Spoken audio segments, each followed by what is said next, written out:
You ask Tiger to solve. This deals with linear equations with one unknown. The final result is x equals -1. Let's solve it step by step. Simplify the expression. Expand the parentheses. Multiply the coefficients. Simplify the arithmetic. Group all x terms on the left side of the equation.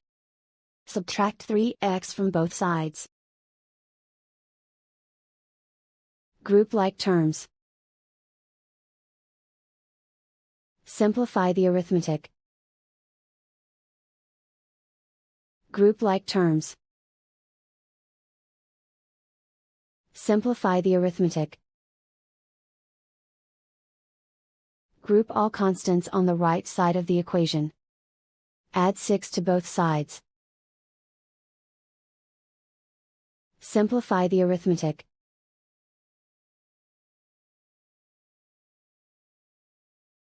Isolate the x. Divide both sides by -11. Cancel out the negatives. Simplify the fraction. Move the negative sign from the denominator to the numerator. Simplify the fraction.